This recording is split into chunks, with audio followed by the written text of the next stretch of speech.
Saya, Karina Dwi Rahayu, akan membawakan monolog berjudul Harapan di Lereng Pawito.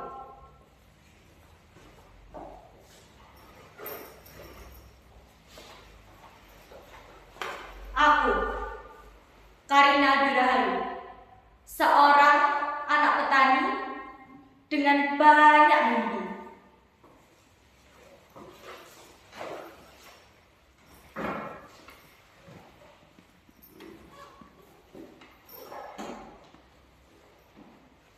Setiap hari kulewati jalan yang sepi, hingga melewati jurang dan hutan untuk menuju sekolah. Sesampainya, aku selalu disambut dengan kebun tebu yang sangat luas dan tinggi, bagai pagar yang alami.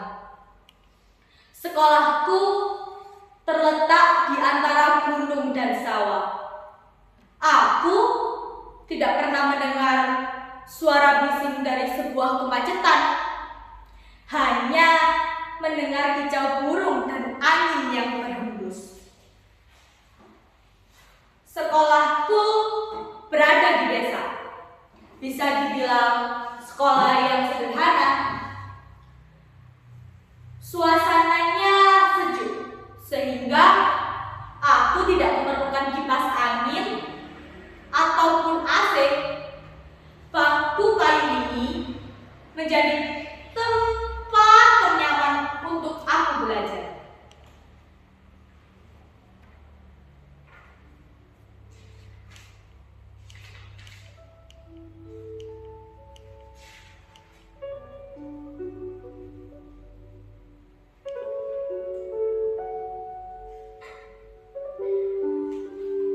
Tapi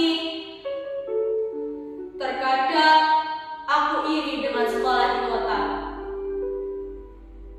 Mereka punya sekolah yang mewah,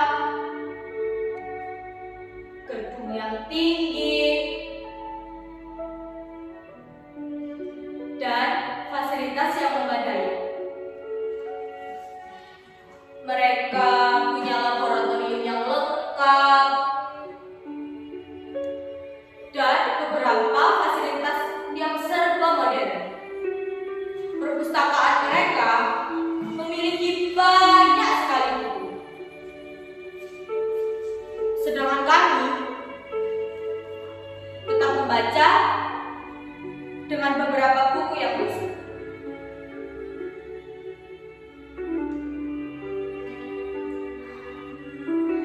Rasanya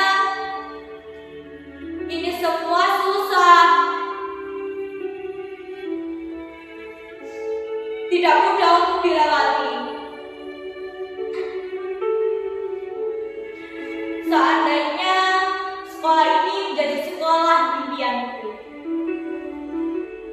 misalnya kebun tebu di depan sekolah menjadi sebuah laboratorium alam. Aku bisa belajar biologi dengan meneliti batang tebu. Lalu aku belajar membuat gula. Sama satu lagi, aku bisa belajar bisnis dari hasil panennya. Nah, aku bisa mendapatkan pundi-pundi uang dari itu. Aku belajar dan mempraktekkan ilmu ekonomi. Tapi itu semua masih berupa harapan dan hayalan.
sekolah di desa, sekolah sederhana, tidak membuatku putus asa. Untuk terus berusaha dengan digital yang jauh terasa dekat, yang tidak mengenal rasa akrab. Meskipun ku terus